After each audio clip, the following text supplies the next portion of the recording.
Hello, everybody, and welcome back to the Lawcast. This time, we're going back to cover one of the stranger nights in pro wrestling history. Not for anything that happened in front of the camera, but for what was going on in the real world. It's Extreme Rules 2011, and really, it's the story of the night that U.S. Special Forces killed Osama bin Laden, and somehow The Rock knew before just about everybody else in the world that it had happened. Cush, what are your memories of this night? Well, I did follow The Rock on Twitter at the time, so I remember him putting a tweet up about us killing Osama bin Laden, and I thought he was just mistaken. I was just like, "What the fuck are you talking about?" Because I didn't know that Obama had already called a press conference for that night and like was planning on telling us. I hadn't heard any of that. I just knew like I was scrolling through my feed and The Rock was like, "We killed Osama bin Laden." I was like, Dwayne, I don't think you would know that. Seems unlikely, but it's true. It's apparently he did. Yeah. So that's kind of my memory of this night is like watching this pay-per-view, but for the last hour of it, not really watching it because I was enthralled by Twitter because at 9:45 at night, the White House kind of put out a notice that the president would be addressing the nation that night, which only happens in very serious circumstances. And it's very rare to hear the president's going to address the nation, like break in on national TV, and for you to have no idea what he's going to talk about. No, So speculation was kind of running rampant. Like, are we at war with China? Has there been some kind of cyber attack? Is Obama sick? Is there some scandal he's having to disclose? Like, it was a very strange night. now to be fair, I didn't. I just kind of shrugged and was just like, "Oh, Rock, you don't know what you're talking about," and I just went on with the show. This is at the time where I was taking Q reviews very seriously. I was sitting there with my little notepad and taking notes on the show. Wasn't letting anyone talk to me. Turned my phone off. Like, oh, I'm all business Did you right now. actually Yeah, take handwritten notes? dude, I have pads and pads and pads of handwritten Q reviews notes. Why Like would I you would handwrite your notes? I would just like do like bullet points and be like, in this match, Belcher Del Rio kind of sucks. Oh, Matt Hardy looks kind of fat. I was mostly just workshopping jokes and then giving the matches a score, and then I'd go back and fill it all in later. Whew. That's right, I was a fucking professional. Yeah, like a real journalist. So I didn't realize until after the show, I went back on Twitter and I was just like, whoa, whoa, whoa, what's going on? Yeah. So the actual Obama's actual address to the nation was pretty late that night. It was after the show had ended, but around 10:30, I believe, I've got the exact time somewhere, was kind of when the networks confirmed what had happened. That it was reportable by then that Bin Laden had been killed.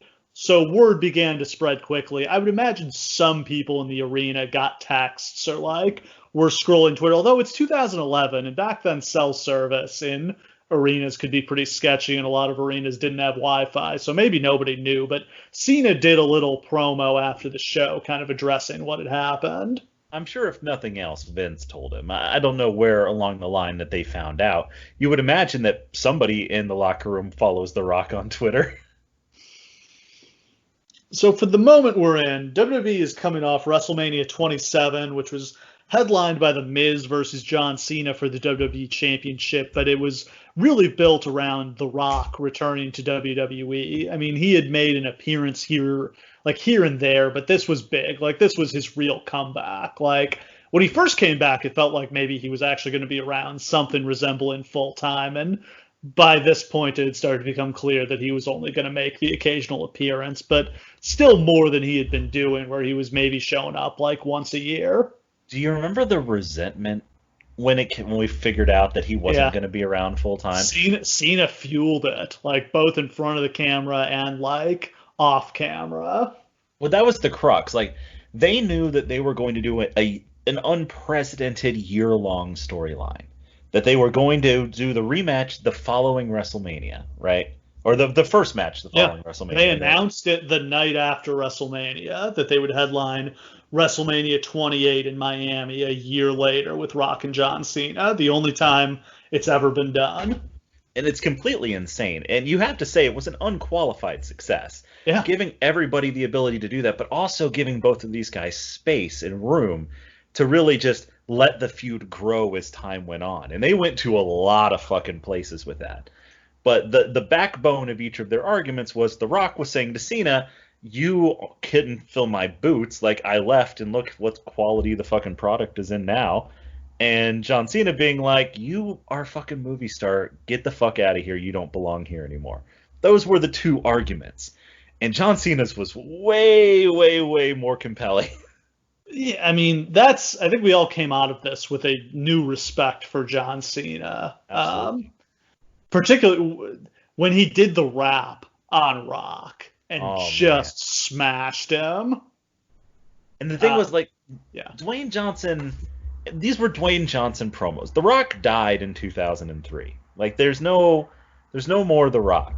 Like, once you've stopped doing that kind of promo, once you stop living that kind of character for 10 years, you can't just bring it up out of nowhere. Like, this is a whole different person now. And he's trying to recapture it, but it's just the quality of the promos isn't the same. No, and what we were looking for in a wrestling promo had totally changed. Yeah. Like, we were looking for, like, pathos and, like, emotion and vulnerability, and, like, those are not qualities The Rock does a good job projecting. And the best thing that John Cena did, so at some point, they let John Cena let his actual personality bleed through into this. Because for a long time, that was not allowed for John Cena. Like, John Cena had to be like the perfect Marine. He had to be like the perfect kid-friendly babyface superhero. But a lot of John bleeds into this storyline. And a lot of his own resentments and insecurities about The Rock bleed into it. The Rock doesn't bring any of it. None of The Rock's insecurities about being replaced or anything. What does he have to be insecure about? No, nothing really. He's just coming back to do a victory lap. It's Cena who has actual motivation. Yeah. So obviously Cena was great. You know, Rock wasn't amazing, but we were happy to see him. But the other breakout star here was The Miz. The Miz. The Miz got so hot going into WrestleMania that by the end of this, he felt worthy of being on this stage with Rock and Cena. Obviously, we're going to go way more into detail with this when we talk about that WrestleMania, because the story of that WrestleMania is basically just the rise of The Miz from nothing to monumental success. Now that we're on the other side, maybe we should talk more about the fall of The Miz into the free fall of The Miz into obscurity. The problem is the match at WrestleMania sucked ass. Yeah, it completely bombed. And I haven't watched it in a long time, so I can't tell you exactly what happened, but I think the company kind of blamed Miz for it because he falls off the chart real quickly here. Like, by about July, he is, kind of nowhere and continues to be pretty much nowhere for the next couple years after this. It's not really till, 2014 he gets some momentum again. Not until Hollywood Miz. Yeah, you're right. Yeah. It's just, I've gone back and watched the match. I watched it in the past year, and it's not a good match. It's not as bad as we remember it being. I think a lot of us were just so hyped for it. Hyped for something different and The Rock being involved.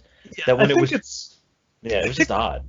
It's one of those matches that suffers from the fact that everyone is just waiting for the interference. Yes. Everybody knows that Rock is going to be involved here, and I think a lot of people were thinking Rock was going to be part of the match. Right. A lot of people's prediction was Rock is going to add himself to the match and he's going to win the title. Which isn't, maybe that sounds kind of wacky, but I'm sure it was an idea that was at least kicked around at some point. Oh, absolutely. Or just do a triple threat match, but Cena and Rock get so into fighting each other that The Miz somehow wins, and there you just go from there.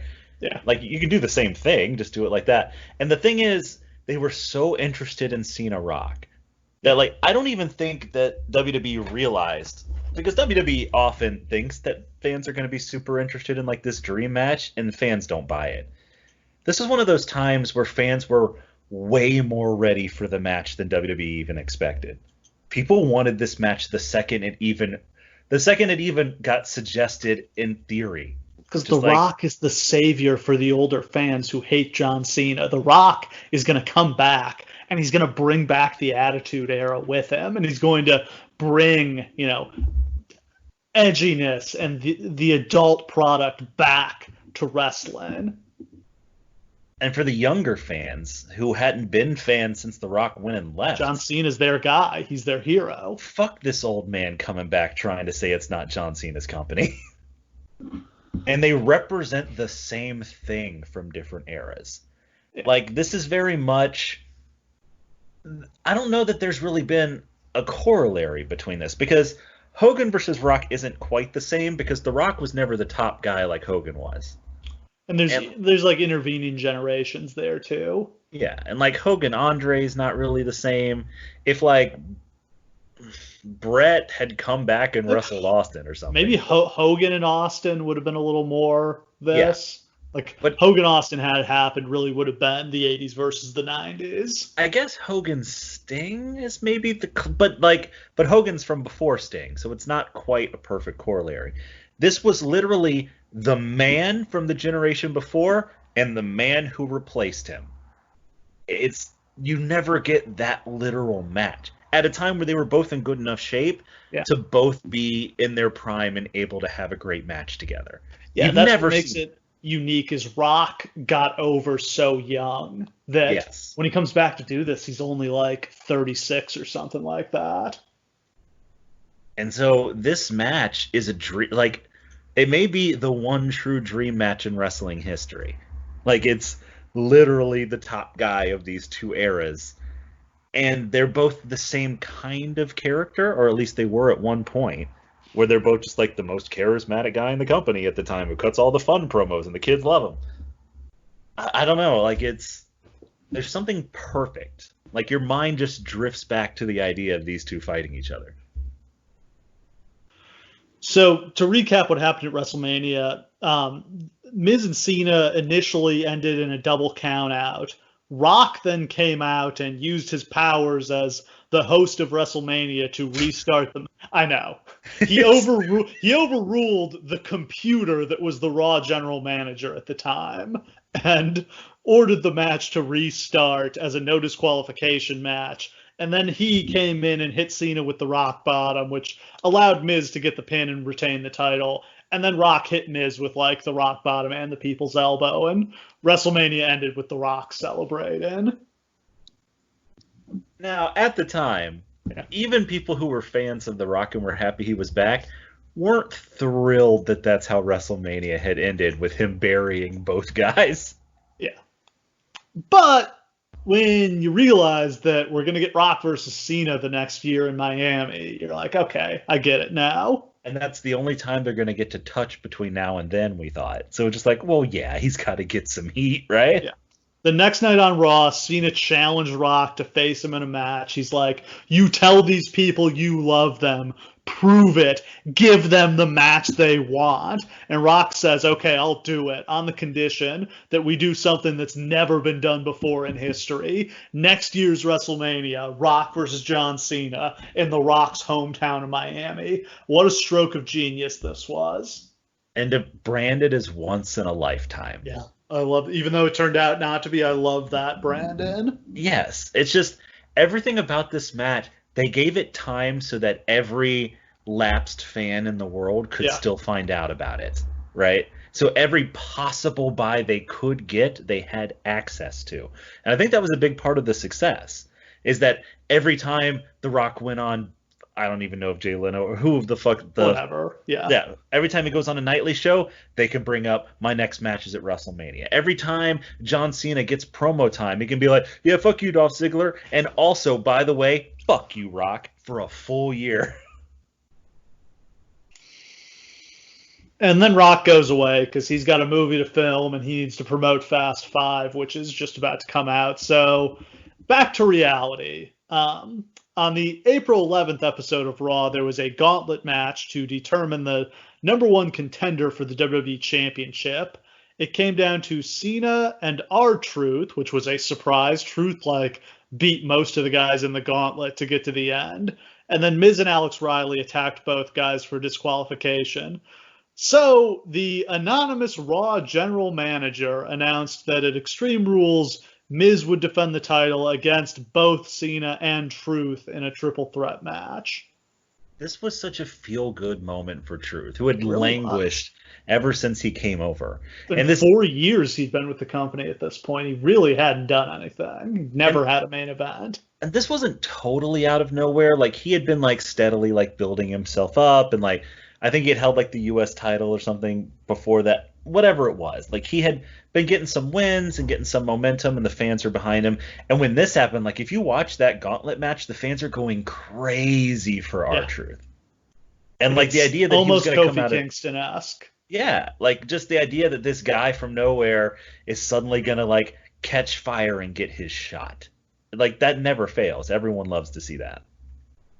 What do you think of the anonymous Raw general manager? I was wondering if you were gonna talk about that separately. We have to. Okay, so what happened was they did the guest general managers. Is that And before the anonymous one? yes, and then it was Bret Hart, and the Nexus killed him or something. And I think Yes, the they murdered storyline him. was nobody wanted to be the general manager because they were all afraid of what would happen to them. So instead of that, they had a computer that would just be set up next to the announce table. And the best thing about this is they basically made Cole the shadow general manager. I was so sure it was going to be Cole.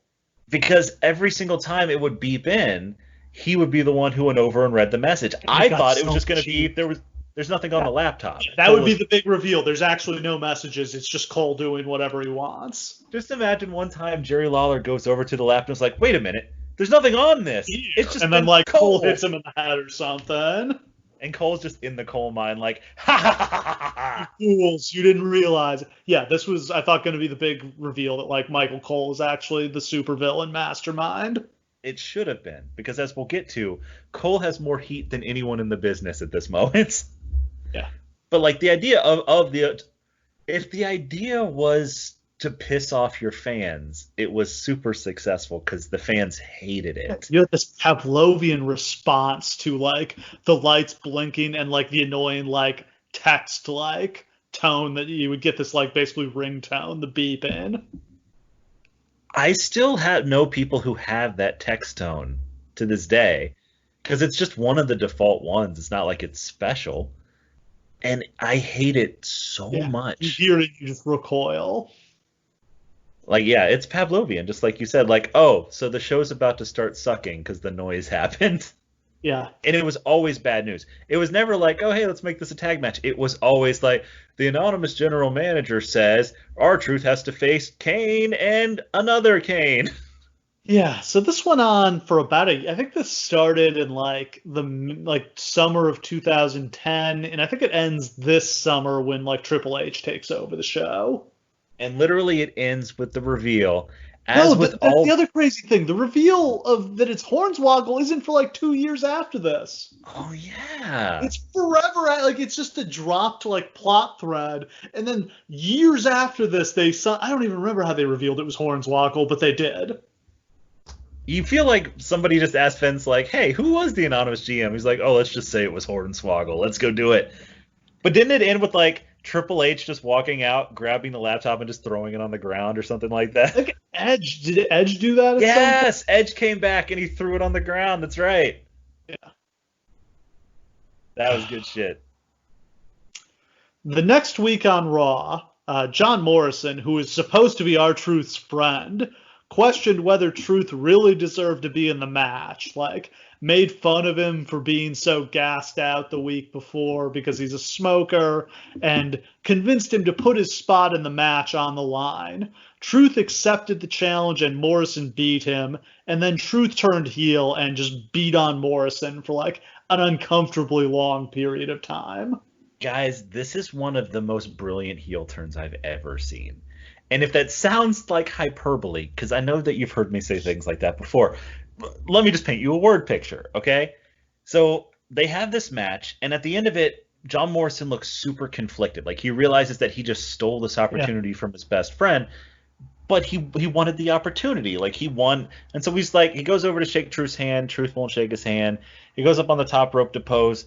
Truth looks really conflicted, and then he just runs over, pulls Morrison off the rope, and just slams him down. And then for like the next 5 minutes straight, he'll like brutally beat Morrison, and then to stand there and look at him with like this horribly conflicted look on his face, like I don't want to be doing this. Like He's you've talking to started himself. something, He's like, Why'd you do this to me, John? You had to do it, John." and just oh my god, like it's Yeah, we normally exaggerate like how long this literally did go 5 minutes, like maybe even longer. This was a long beating he gave him. and the fabulous thing about it is like they're in the UK, okay? Like they just happen to be in the UK for Yeah. this particular show. And UK crowds like go with new ideas. And like a WWE crowd would probably just be silent through this because they wouldn't know how to react to it. The UK crowd sees that R-Truth has turned heel and he gets nuclear heat for 5 straight minutes. Like loud heat Yeah. constantly. The capper is he whips out a cigarette and lights it and blows the smoke in Morrison's face. No, I must make a correction. He asked somebody in the crowd for some smokes. Bums a cigarette from somebody. He steals the pack. Some guy hands him a pack and a lighter. He steals both, tucks them into his pocket, lights a cigarette as the crowd chants, "That's illegal." Yeah. Blows it in his face, then like flicks it on him. Just, this is a crazy, wild. Again, R-Truth wasn't coming out of completely nowhere, but he was mostly irrelevant 2 months before this. I don't think he was even on the WrestleMania card.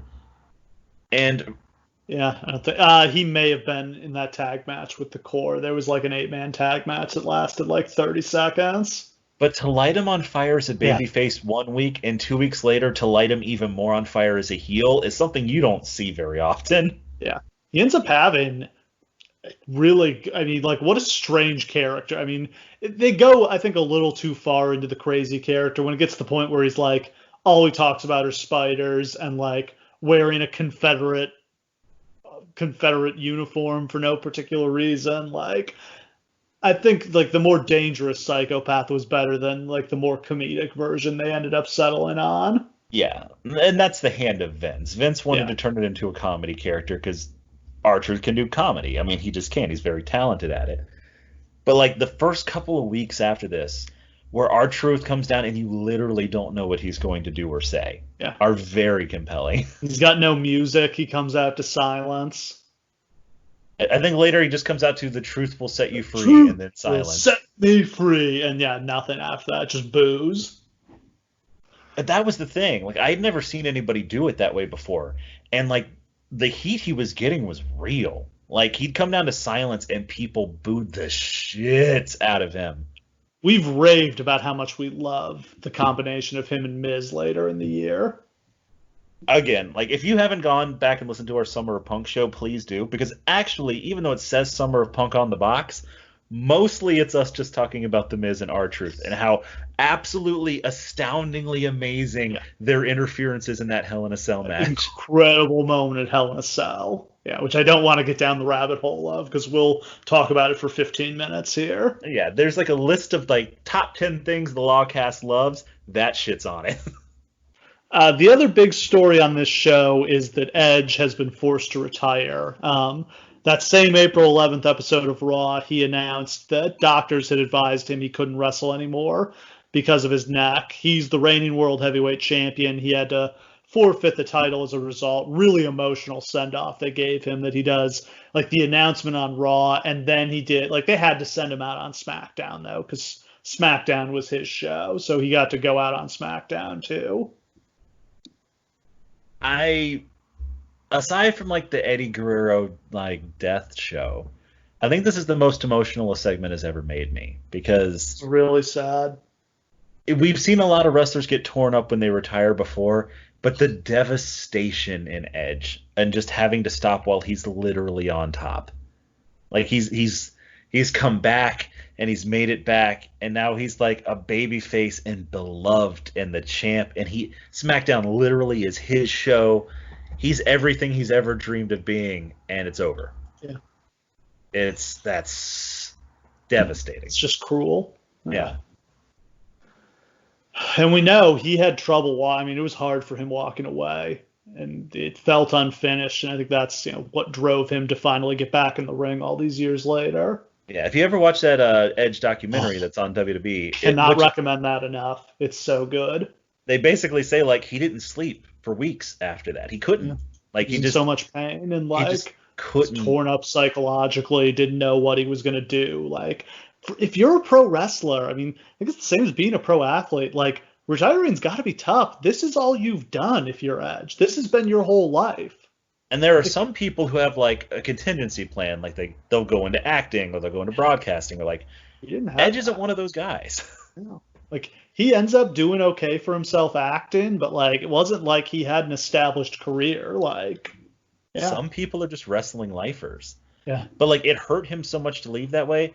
Like if he had wanted to stick around and be like a commentator, they would have been more than happy for him to do that. He would have been great at it, but yeah, I think it would have been too hard on him. Yeah, he had to walk away. He just because eventually, against everyone's order, he would have tried to get back in the ring. Like he would have.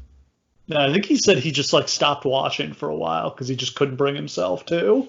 Like it was a big step for him and Christian to start their show on the WWE Network because that was the first time that he had actually like watched the product in ages. Alberto Del Rio had already been named Edge's challenger for Extreme Rules. That would be a rematch of WrestleMania. Del Rio has just been pushed to the moon since he debuted the previous fall. He won the Royal Rumble. Everybody thought he was going to win the title at WrestleMania, and I have never been entirely sure why he didn't. My suspicion is they were going to have Christian turn on Edge and cost him the title here, was always what I was expecting. And do the Edge versus Christian. That makes sense because they never really did that again after they never both got became that. stars. Yeah. Yeah. And it seemed like they already had it earmarked for Christian to be a heel, because then it's basically just Edge versus Christian instead of Orton versus Christian. Yeah. The same basic storyline. They did a battle royal to determine who would face Del Rio for the title. Christian came out as the winner, so he gets to face Del Rio in a ladder match for the vacant title here. Charity championship win for Christian. He's only going to hold the belt for 2 days here. I don't love this. Everything about this smacks of like Rey Mysterio winning the belt because of Eddie. I get it. Trust me, I get it.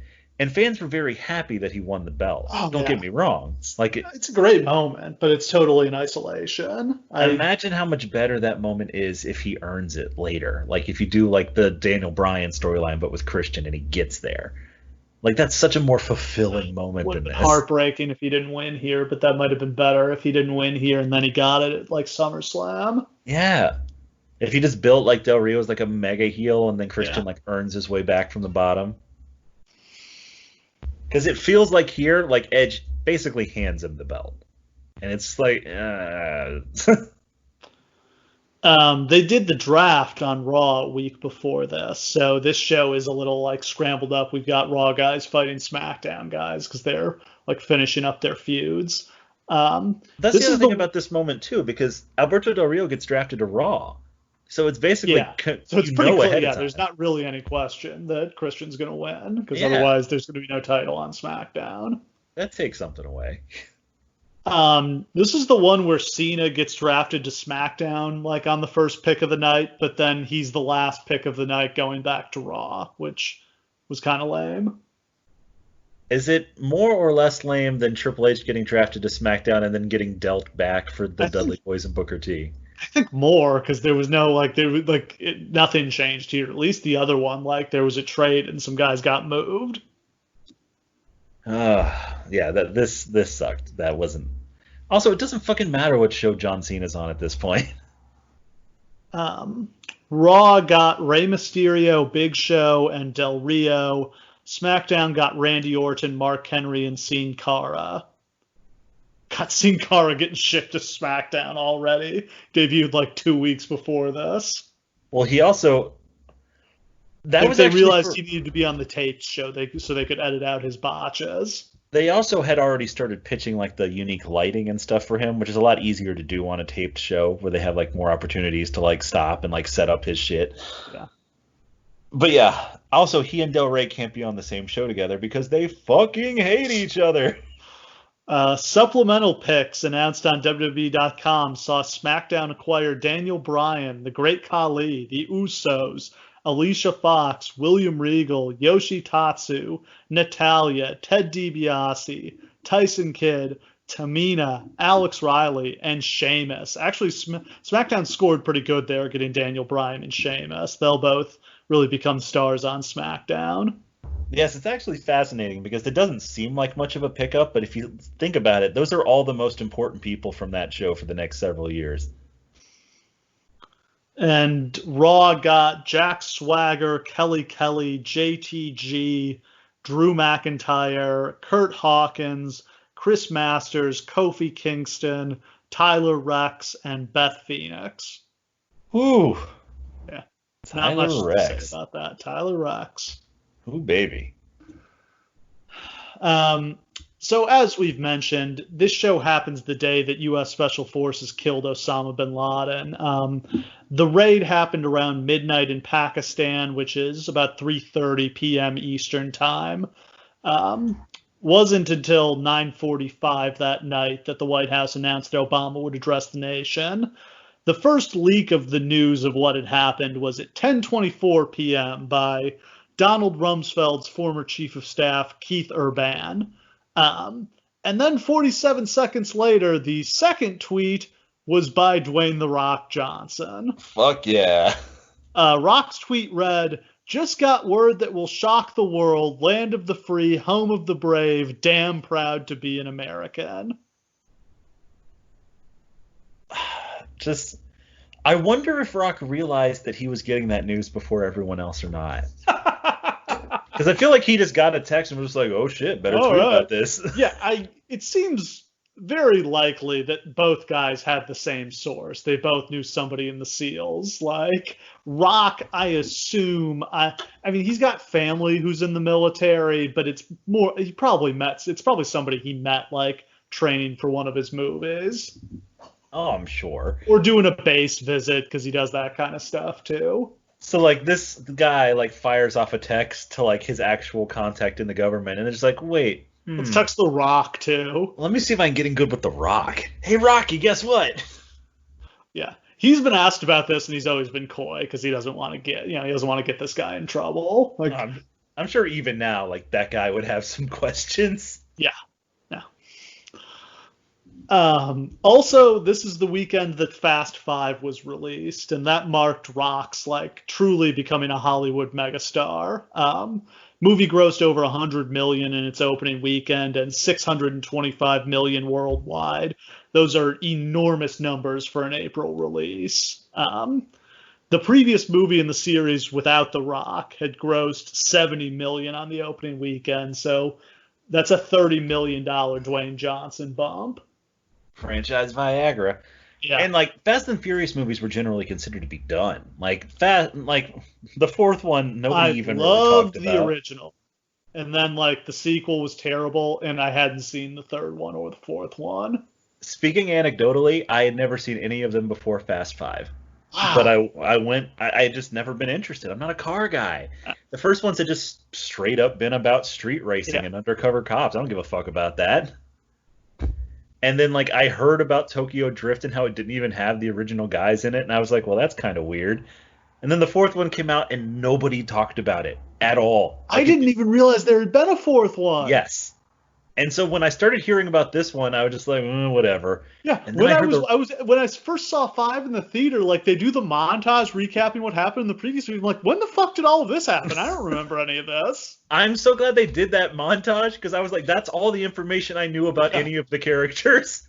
That's all that matters. They're a family. That's all that matters. But, like, literally those movies from before don't matter. Like, there's, like, the whole new series of films start at 5. But it really starts with 5. I went opening night to see 5 because that was the Rock factor.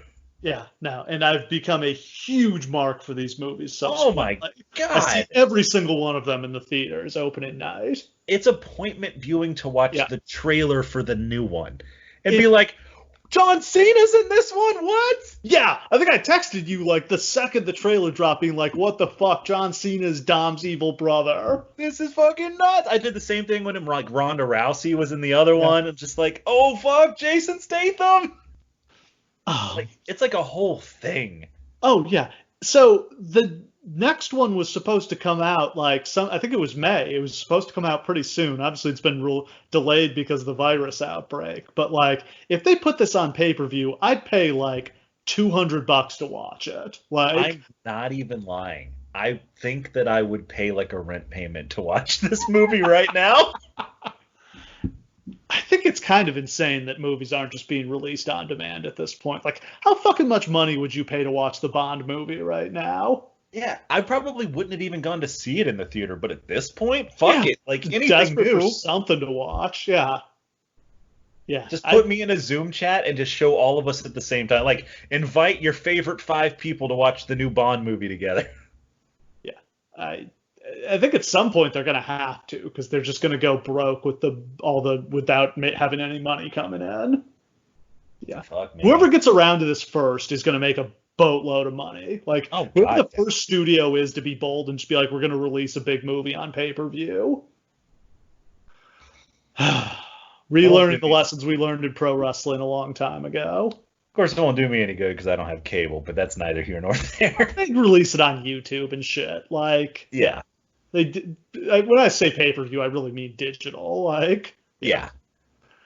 But but the movie Fast Five, it can't be expressed enough, has a gigantic amount to do with the huge buy rate that comes the next year. The Rock's status as a movie star, he had already been known as a big name, but this is when he becomes the action god. Yeah, and those movies are massive overseas. Those movies do huge business in China. If you think we like The Rock, China worships The Rock. Yeah, there's Rock movies that don't do business in America, and then you'll look and it's it grossed 800 million worldwide. Huh, that's interesting. Yeah, that Skyscraper movie did that, where it's just 20 people in America saw it, but 8 billion people in China. I saw that, but that was back when I had the movie pass and the tickets were free. Yeah, that movie sucked. But I've never not seen a Rock movie. I've seen every single one, so whatever. You see the one where he fought the giant ape? Hell yeah, I watched that shit. I've seen Journey to the Center of whatever. I saw that one. To or from which mountain? I could never remember which one it is. Saw that opening night. Saw the Tooth Fairy as a single man at 11 o'clock by myself. That's a weird looks doing that. Yeah. Just me by myself with a bunch of kids like a horrible pedophile. All right, so the show is May 1st, 2011. We're at the St. Pete Times Forum in Tampa, Florida. Crowd of about 10,000 on hand. The show does 209,000 buys. That's up for only 182,000 buys the previous year for Cena versus Batista in a last man standing match. Pay-per-view business is getting rough around this time. It really is. That's another one of the things that makes it incredible that the following year is what it is because pay-per-view's on its ass. They do 1.3 million buys for Rock and Cena at WrestleMania. Their non-WrestleMania pay-per-views this year can't draw for shit. It's to the point where 200,000 buys. If you could have somehow taken Rock Cena and transported it to 2003, it would have done 2 million buys. That's how bad it is right now. Lots of announcers tonight because we've got a match with Cole and Lawler. So we've got Josh Matthews, Michael Cole, Jerry Lawler, and Booker T. Josh Matthews is just a guy. Can't distinguish him from any of the other play-by-play Todd Grisham and Rich Brennan and all the other play-by-play guys from around this time. Michael Cole is doing heel Cole, which is hit and miss for me. I like him when he's not doing commentary. But I do love the coal mine. There's an underrated aspect to Michael Cole, and that's that this is kind of an impossible situation he's in. To be asked to be the primary play-by-play man for this product and also its primary heel presence. No one's ever done that before because it's not really possible to do. No, because basically you can't shit on people and then be the voice of the product at the same time. Your play-by-play guy is supposed to have credibility with the audience because they're your pitch guy. They read all the advertisements. They're trying to sell you, buy this pay-per-view, buy this video game, all that stuff. So asking a heel to do that is something nobody ever does. For good reason. But to Cole's credit, there are moments Like the main event of this show, for example, where he's calling it, and he's such a good play-by-play man that he's pulling off both sides at the Yeah. same But time. while he's also actively being like his Miz shill character. Yes. I mean, it's an incredible performance. And there's a reason why you've said before that he should have been a manager, an authority figure, something to capitalize on this. Because he may have been the best talker in the company, and we just had no idea. Yeah. And Booker's Booker, but this is when he had like first started doing the commentary, and I actually especially liked him on this show. We'll get into I really liked him in the Kofi Sheamus match. We'll talk about that in a little bit. Yeah, that was the wonderful thing about Booker is that he could like most commentators, you know exactly what you're getting from them match to match. Booker would change up his commentary style for every individual match if he needed to. You never had any idea what you were getting with him. Dark match. Sin Cara defeated Tyson Kidd. All right, let's talk about Sin Cara. Oh boy, here we I feel go. like we've been building to this for years. It's amazing that we've never talked about arguably the biggest disaster signing in WWE history. So to put this, like Triple H is like just I don't know if he officially became like VP of talent, but essentially he's taken over talent from John Laurinaitis at this point. Yes. His first big signing is Sin Cara, the Mexican sensation Mystico, the biggest draw in Mexico, the biggest draw in Lucha Libre, the man who brought Mexican wrestling back. And it's a total disaster. I need you guys to understand because there probably aren't a lot of people left listening to this who were like knew anything about the Lucha Libre scene back in like 2005. I don't. Yeah. But this would be like if Triple H signed Okada today. It's that level of comparison. You literally went out and got the biggest non-American star on earth to sign lock, stock, and barrel. You own him now. Out of nowhere. There was no ideas that this was going to happen. It took CMLL completely unawares. Just the idea that he was like, Mystico just woke up one day and said, like, you know what? I think I'd like to conquer American wrestling. I don't think there's a lot left I can do here in Mexico. Let me give it a shot. And just, I don't know who contacted who. I don't know how this got made. But this was a world-changing signing. Yeah. Like Earthquake. The way that people thought was like, oh, they just signed Rey Mysterio 2. Yeah. Except that's what they thought they were getting. And in a lot of ways, it kind of was, because Mystico had based his whole career on Rey Mysterio. Rey Mysterio was his hero growing up. Some key differences we'll get to in a second. Yes, but also a Rey Mysterio that was actually going to draw with Mexican audiences. Yeah. Because Mystico was a star. He wasn't a star on par with like the stars of the 90s because wrestling had really super been on its ass in Mexico through the thousands. Yeah. It wasn't so much that Mystico was like the biggest star of stars. He was the only star. Like literally Mexico never recovered from the crash of the Mexican economy in the 90s and like the subsequent raid on their talent by WCW. Yeah, if he wrestled on a show, it would draw 10,000 people. If he didn't, it would draw like 900. It was horrifying.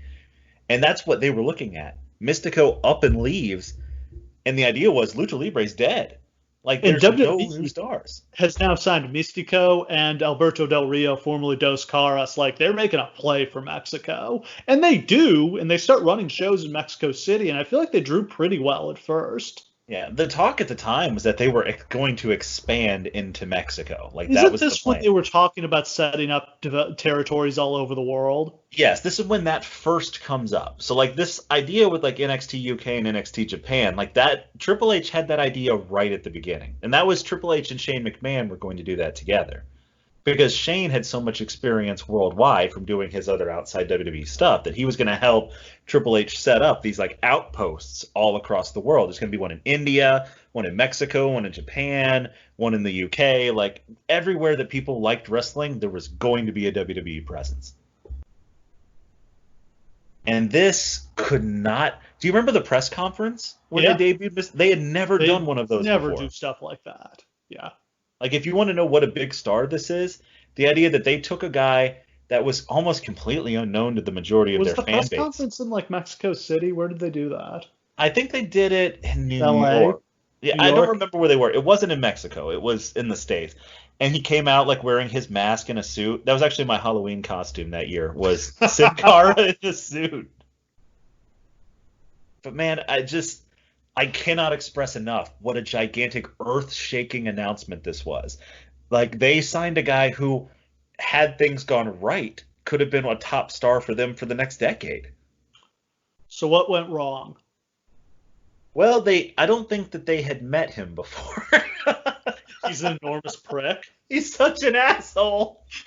Yeah. So I mean, when I identify, without speaking to the individual personality, the issues when they think they're getting the new Rey Mysterio. When Rey Mysterio came to WCW had all the guys he had already been wrestling. They had Psychosis and Conan and La Parka and all the other cruiserweights. So they had guys who knew how to work the lucha style and spoke Spanish. I mean, I assume Ray spoke English. Sin Cara didn't, and like I don't think ever learned English. So he's having to work with guys who don't know how to work the lucha style and don't speak his language, literally. Like all communication is going to be through a translator. And at the time, a lot of people weren't taking that as a big enough deal. They were like, oh, whatever, the lucha style is not that different. If you're talking about actual Mexican lucha libre, it is different on a fundamental level. Different. It's completely different. All the way down to the fact that when you do stuff in American wrestling, you start on your right side with your right arm, even if you're left-handed. On Lucha Libre, you start on the left side. Every move, every arm drag, every Irish whip starts with the opposite hand. He didn't go to an NXT. He didn't go to a developmental. He didn't get a chance to learn how to wrestle this other way. And fucking in Mexico, you used to working in a four-sided ring. In Mexico, it's supposed to be bigger than the Mexican ring. Yeah, it is much bigger, yes. And the ropes are much different tightness. I think it's just AAA that was doing the six-sided ring, and he wrestled CMLL. So I think he was used to the four-sided ring. But even so, everything down to you tag out by jumping over the top rope, not by making actual tags. The things that people expect from their matches there are totally different. The intensity of an American match is a completely different level. It just, like, it doesn't make, and you have so few singles matches in Mexico. It's almost not even a thing. Like, the idea of, like, the heavyweight belts and stuff like that, they're, like, joke afterthoughts for the most part. Mostly, it's like the Japanese style, and you do, like, six-mans or tag matches. That's the draw. You get, like, the big star and then all of his flunkies, and that's how you do it. Because nobody in Mexico trusts each other enough to actually have a singles match and trust the outcome of it. Yeah, so he makes his debut, and they shoot his entrance wrong, so you can see the trampoline he jumps off into the ring. God. Yeah. And then his very first match, I think it was against Chavo, he goes to do his finisher, the C4 off the top rope, and he just slips and falls. There's a number of things here. We have to give them credit because Sin Cara is a cool name. The entrance that they give him is fucking cool as hell. What did you think of dimming the lights? I didn't like that. Like the yellow and the blue lights was fucking terrible. You couldn't see anything that was going on. That was trash. I don't ever. They've done this with. I mean, they did it with Bray Wyatt. They did it with Kane when he first debuted. You don't turn down the lights during matches. I don't Especially like it. not with like a colored lens because you just can't see what's going on. It's frustrating. But, and I don't know if turning down the lights was to help them not see the botches. But, like, it became this thing that, like, oh, Sin Cara's the botchiest wrestler ever. And a large part of that was just he wasn't comfortable.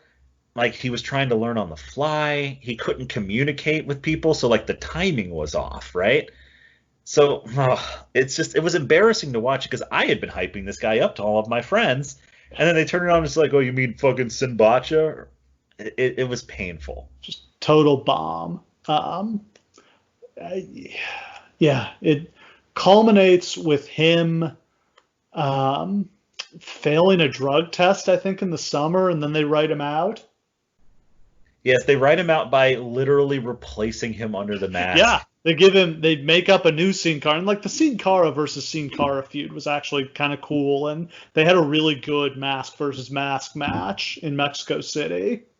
Yes, they bring in he tore his ACL right after that. And they literally bring in Averno from Mexico to be somebody who can actually work with him, who's worked with him before, who can speak his language. That's what they needed to do. They should have brought a bunch of guys up. They should have like brought the cruiserweight division back and like brought in a bunch of guys he could work with to put him over. I completely agree. I can't really blame them because they never really tried anything like this before, so I don't think they realized they had done this with Japanese guys before here and there. And Japanese wrestling is basically the same as American wrestling because it evolved from How American much of wrestling. the other issue is they just brought in Del Rio and like no adjustment period there, like he was ready to go. That's the thing. Is That was that the other thing that made them overconfident. but Del Rio spoke English and had an amateur wrestling background. It's a very different deal. I don't know, man. It's painful to say what a total disaster it was because they could have so easily done a number of things to help this.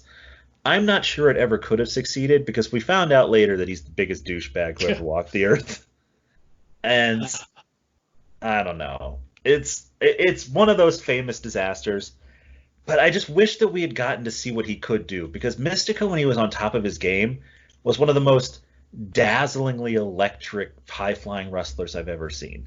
His satellite armbar, which was his actual finisher, which is where he just like do like a head scissors and keep looping around your body like 3 or 4 times before locking you into an armbar, is still one of the coolest moves I've ever seen. And they never let him do it. Because they did let him do it once on Cesaro, because Cesaro was the only one who knew how to do it. The announcers welcome us to the show. It's Josh Matthews, Jerry Lawler, and Booker T calling the action for now. Opening match, last man standing match, CM Punk versus Randy Orton in a rematch from WrestleMania. The backstory, at the Royal Rumble, Orton had a shot at the WWE title, but Punk interfered and cost him the match. That seemed random until Punk revealed that this was revenge for Orton costing him the World Heavyweight Championship all the way back in 2008. Should note Punk is the leader of the new Nexus here. We'll talk about the Nexus another time, but what did you make of Punk being made the leader of the Nexus? I kind of loved the idea at the time. Like that, there was that iconic segment where he just like reaches out and grabs, like beats up John Cena and then grabs the armband and proclaims himself that he was the leader all along. That was cool. Like those Nexus people needed like direction. They sucked. Yeah, and who the hell's in the Nexus at this point? David Otunga, Husky Harris, Mason Ryan, Michael McGillicuddy. Well, Mason Ryan's not in it yet. McGillicuddy. Yeah, Mason Ryan comes in later because he was here by now. There's not much later left at this point. This group is just about done. I mean, he was Punk's ringer, so after Punk takes over, he brings in Mason Ryan 2 weeks later. Yeah. But yeah, this group sucks ass, and I think they thought Otunga was going to be the leader afterwards, and that just didn't work. Yeah.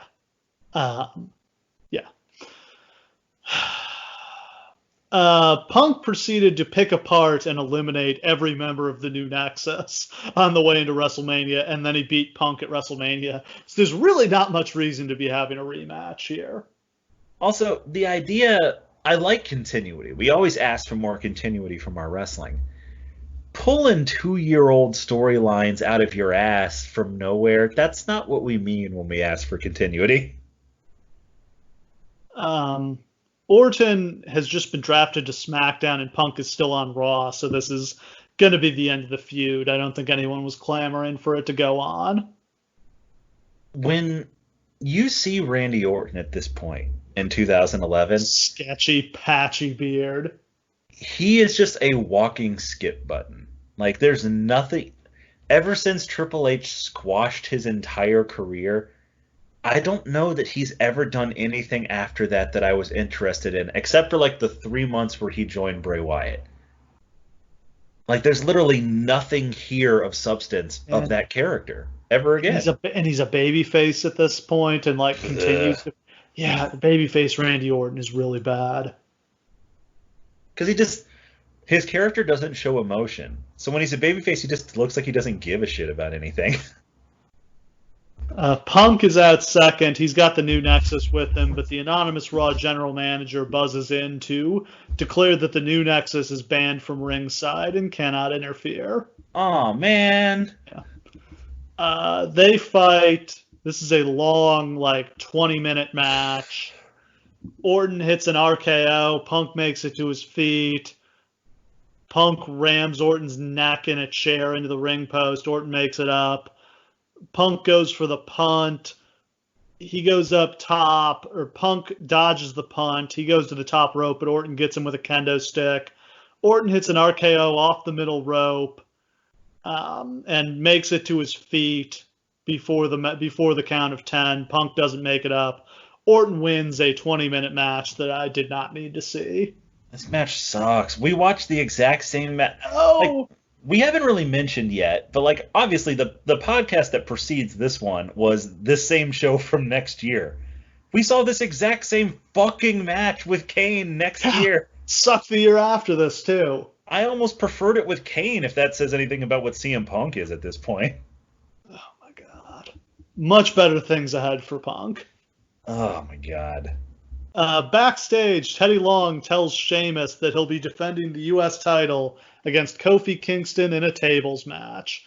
Sheamus said that Kofi shouldn't get a shot at the U.S. title because he's not an American and he wants to see Kofi's birth certificate. What the fuck is this? Birther Sheamus. And like he's wearing like the American flag tights. And like nobody pale should wear red, white, and blue. The U.S. champion. He's representing America. God, he just looks like shit. Also, but like the fascinating thing about this is like this is during the period of time where they're just plainly not sure what they're doing with Kofi. They did the thing with him and Orton back in like 2009, and like they're doing stuff with him like intermittently every couple of months, but they just can't figure out whether he's someone they want to run with or not. No. And that gets reflected in the commentary for this match. No, and he doesn't really get anything until New Day. Like, no, he doesn't. Several years here of him just kind of floating around. It's amazing he doesn't have 150 U.S. title reigns, because I feel like... I mean, he wins the U.S. and Intercontinental title several times each. Yeah, I feel like he just never doesn't win or lose those titles. Like, every match of his is that. Sheamus has... Next up, we've got the tables match for the U.S. title. Sheamus defending against Kofi Kingston. Sheamus has just been drafted to SmackDown, and Kofi is on Raw. So the point here is just Sheamus can't take the U.S. title with him to SmackDown. So he's got to drop the belt to Kofi to keep it on Raw. Lawler has left the booth to go prepare for his match, which is coming up next. So it's just Matthews and Booker on commentary. Booker spends the whole match like ripping on Kofi for not being intense enough, and I liked it. This was very interesting. Is that Booker would do this thing where he would just pick a guy, and he would just, despite the fact that Booker was usually like a happy-go-lucky babyface, he would just pick on this guy for like an entire match and be like, I'm not seeing what I need to see from this guy. He is not at all bringing the kind of intensity that he needs to be a real threat in this business. And it would really be compelling. Yeah. Yeah, it feels like when a real sports commentator sometimes just doesn't thinks a particular player isn't living up to his potential and just like won't let it go. And to Booker's credit, at the end of this match when Kofi wins, he's like, he did it. He did exactly what he had to do. That's what's perfect about it is the way they set it up is at the end, Kofi hits a massive leg drop off the top rope down to the floor through a table. And Booker's just kind of like, that's it. You want to win the championship. That's how you do it. And it makes the moment so much more emotional that he like was brought around, because so many heel commentators never come around, and that's the problem. Is that it's never like, oh, Daniel Bryan can't do it, he can't do it, and then when he does it, they're always just like, well, fuck Daniel Bryan. Look at that go. We'll get that with Cole and Christian later on this show. Yeah, you have to actually have that moment where even they celebrate it, because that puts the whole thing over the top. Yeah. Backstage, Todd Grisham interviews R-Truth, who complains that he's not on the show tonight, says John Morrison stole his opportunity from him. He talks about conspiracies and little jimmies and spiders and all the crazy stuff. Little jimmies. That will become the distinctive thing. Next up, we've got a country whipping match as Jim Ross and Jerry Lawler take on Michael Cole and Jack Swagger. What are your feelings on country whipping matches? Makes good butter. This is the most Southern wrestling shit ever. I always, I don't know if we've talked on air about the AEW belt whipping angle, but that showed like how good this kind of thing can be. It's just something that's always very compelling, is that it makes a loud noise, it Yeah. looks visually impressive, it makes those lashes on people. It's genuinely painful to go through, and I'm sure Oh people yeah. wouldn't like to do this very often. Saw how carved up Cody's back was afterwards. But normally to get a reaction on that level, you have to like dive off a ladder. And so it's much more intimate and easy to reproduce, you know? Yeah. You're not going to get your neck broken from this. Yeah. It hurts like shit, shows what a tough guy you are, and then you can move on. This issue goes all the way back to the fall. I believe this started when Cole cost Lawler the WWE title match, a TLC match against The Miz. Like Cole had been kind of heelish for a little while because he was a huge Miz fan, and then like Lawler is about to beat Miz and win the title, and Cole runs in the ring and pushes the ladder down. Arguably, the greatest long-term feud of our generation is somehow Daniel Bryan versus The Miz. And a large part of that is because of Michael Cole. This whole Cole Miz thing starts on that first episode of NXT Yeah. where he's burying Daniel Bryan so much, and by extension, is putting over The Miz. Yeah, so to back all the way up to that January when they debut NXT, the game show, not the developmental promotion, Daniel Bryan is wrestling Chris Jericho, and kind of out of nowhere, Cole just starts burying Daniel Bryan, being like, I'm so sick of hearing from internet geeks that Daniel Bryan is the best wrestler in the world because they read about him in some dirt sheet. And like I just like was like not really paying that much attention to the show and just like sat up on my couch being like, what the hell was that? That was weird. And I don't think I'd ever heard them like reference dirt sheets or the internet on television before. Like it was just completely out of left fucking field. But it becomes like the feud of the show is like Daniel Bryan versus The Miz. The Miz is his mentor on the show. And then every week Cole's burying Daniel Bryan. Like every week it's Daniel Bryan sucks. Daniel Bryan loses all of his matches. And like it just comes down to like Cole and Bryan is this white hot feud. And they don't end up getting anything out of it, is the thing. Yes. What it winds up being is instead they do like that Bryan versus Miz US title match, right? Yeah. After NXT's over. And months later, after the Nexus, after Bryan has been fired and come back, like lots of things have happened in the interim. But that's sort of the nexus of heel Cole. Like heel Cole like develops over time after this, but by the time that match He hates Daniel around, Bryan and he likes The Miz is like his only like personality quirks at first that differentiate him from a babyface. and it just grows and grows and grows. But the one part of it that never changes is this unwavering love of The Miz. And I almost feel like this character getting over to this point, Cole getting over, is what propels The Miz himself to get the giant push he gets at the end of the year. Yeah, The Miz cashes in Money in the Bank and beats Randy Orton for the WWE title. And maybe initially, I don't know that he was planning to keep the belt until WrestleMania, but he ends up doing really well with the title, and they run with him for a while. So you can see how they may have wanted to do like Orton and Cena with The Rock involved, and like maybe that's a bigger match or something like that. But Miz knocks it so completely out of the park that you can't deny him. Like he's the choice. Yeah. Lawler gets another shot at the title against Miz at Elimination Chamber, and he comes up short. On Raw the next night, Cole mocks him, including like denigrating Lawler's recently deceased mother, asking Oof. Lawler like how he thinks his mother feels like looking down at him from heaven, watching him lose to The Miz. Lawler said his dream was to wrestle at WrestleMania, and he was going to fulfill it this year against Michael Cole. And is this when the coal mine starts? For like Yes, he doesn't because he feel needs safe at the protection from announcement. Lawler. Yeah, He doesn't so feel he's got safe a at the glass announcement. box, like a Pope mobile that he's in while he's doing commentary. There's so many small touches to this Cole thing. And believe me, it was aggravating often to just be watching Raw and just be trying to watch a regular segment and heel Cole is just completely overriding it. Like there were times where it just completely destroyed the show. But there were other times where like literally it was the most killer heel work you've ever seen. Like, it was so effective. On the It got way into WrestleMania, these Cole Lawler segments were doing bigger ratings than anything other than The Rock. Like, they were outdrawing Undertaker and Triple H. They were outdrawing, like, Cena and Miz if Rock wasn't on. and there was this underlying thing that I'm not sure WWE realized when it started, but they must have at some point, that people had always hated Michael Yes. Cole. They'd always resented him for replacing Jim Ross, for having the temerity to sit in Jim Ross's chair. Like, they had been maintaining this hatred since like 1998. So the WrestleMania match happened. Steve Austin was the referee. It was pretty much a disaster. It was way too long. It was absolutely horrible. Cole ended up winning by disqualification because Lawler refused to release the ankle lock after the match was over. Yeah, it was the worst case scenario for a match like that, where they just keep giving it time and time and time. It 5 didn't seem minutes tops. it didn't seem planned out super well. It was horrible.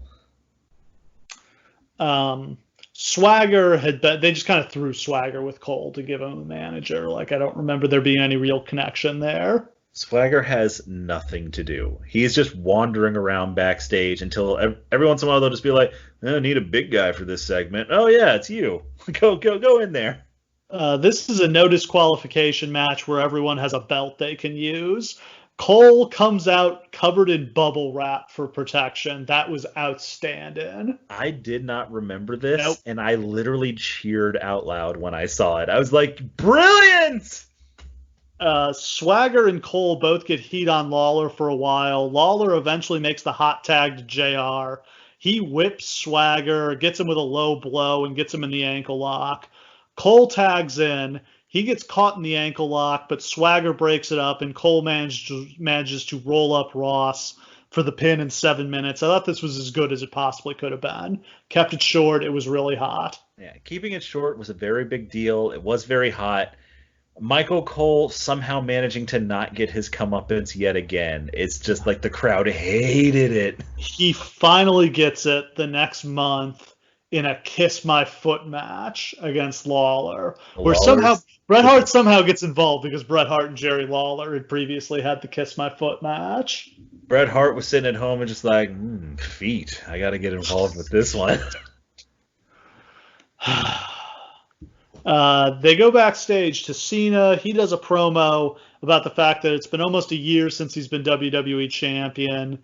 He talks about all the obstacles he's faced in the past year and says he'll walk out with the belt tonight. This would mean more if they had actually gone, like we talked about this last time, but like if they had ever actually shown John Cena experiencing some actual vulnerability or some actual hardship, these kind of promos would mean a lot more, because he's good at cutting them. But in the back of your head while you're watching them, you're like, no, you did not. Shut up. Next up, we've got a Falls Count Anywhere match as Rey Mysterio takes on Cody Rhodes. Cody was doing his dashing gimmick until Rey broke his face using a 619 with a knee brace. So Cody then morphed from dashing Cody Rhodes to hideous Cody Rhodes. Look, this was really silly, but Cody's so good. Like, he made this work. How does Cody always make these terrible, terrible gimmicks work? Acting ability. Yeah. Dusty made him take acting classes is the answer. The dashing Cody Rhodes thing, which started as a joke, because like somebody asked the Divas who they thought the most attractive guy was, and like they all said Cody Rhodes, and Vince was like, "That ugly motherfucker." Yeah, exactly. He's not a real man. Though ironically, like when he started doing dashing Cody Rhodes, dude started looking good. Who do you think Vince thought was the most attractive man on the roster? Himself. Well, okay, after himself. Who's a real man? Ezekiel Jackson, a real man? Cena? I don't know. What's Vince's ideal like vision of masculinity? If you're honestly asking me to transcribe Vince's sexual preference of men, I would have to say it's the largest, blackest man on the roster at any given time. So yeah, Ezekiel Jackson. I think Ahmed Johnson is his platonic, like his perfect man.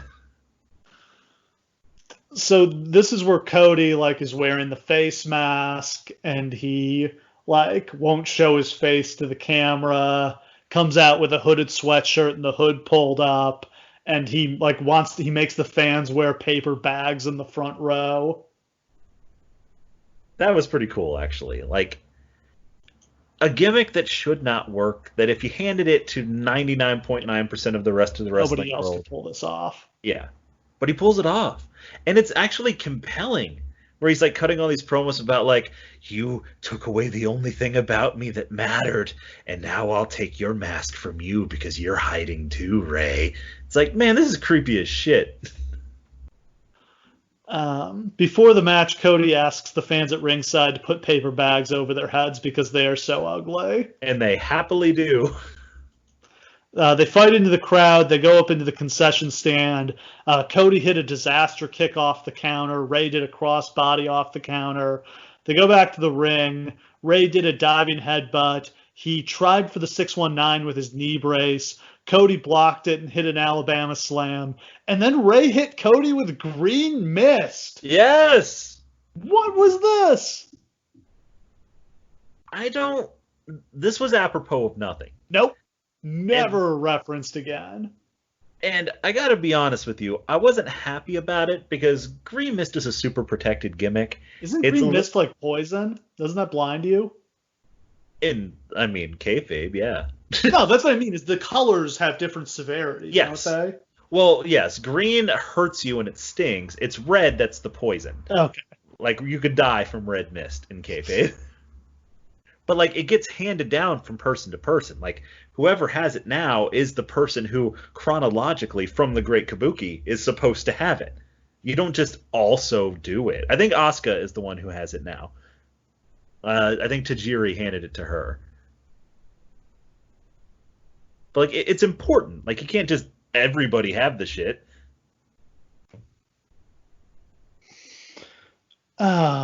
And yeah, so after the mist, he hits the 619 and gets the pin. Good match. These guys had really good chemistry. Oh god, yeah. I feel like every pay-per-view during this era had like a really good mid-card match, just involving like some combination of these guys. It was a treat to watch them, even though nobody was headed anywhere. Layla apologized to all the divas backstage for how she had treated them. The girls said they didn't like her, but they liked Michelle McCool even less. For reference, Michelle McCool and Layla had basically been the mean girls on the show for ages before this. Like, Michelle McCool is basically forgotten in the history of women's wrestling, but for like a good year and a half, WWE basically made her the biggest women's wrestling star in the company. And she was just as unlikable and shitty a person as could possibly be portrayed on television outside of Test. Like, it was genuinely a joy to see her get any level of comeuppance. Yeah, so it's a loser leaves WWE match between Layla and Michelle McCool as Laycool explodes. This was because Michelle had gotten together with The Undertaker and they were planning on having kids. So, like, this happens to a lot of women's wrestlers right about the time they turn 30 as they start thinking about having kids. So they leave, and then maybe they come back like 8 years later.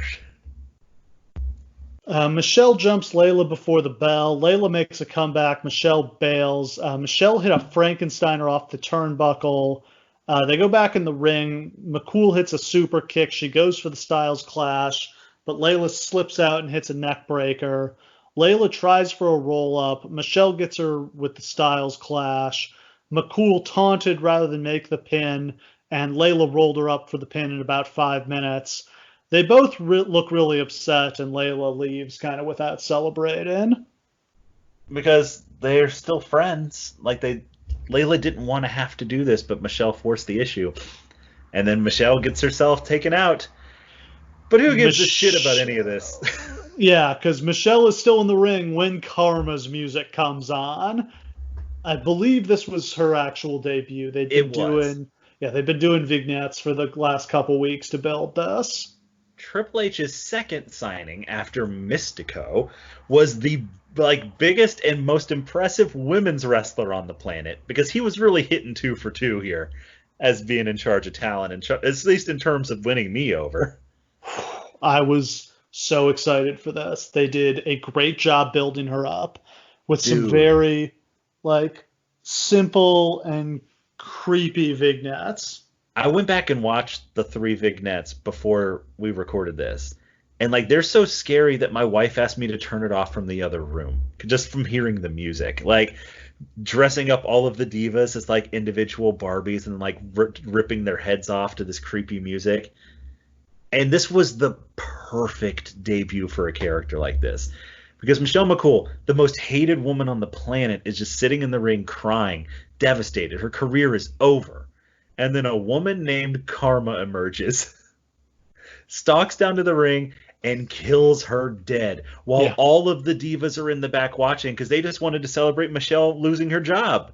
Oh, And there's they're all something just much like, worse on the horizon. and just the look that they all share after that is just like, oh no. Yeah.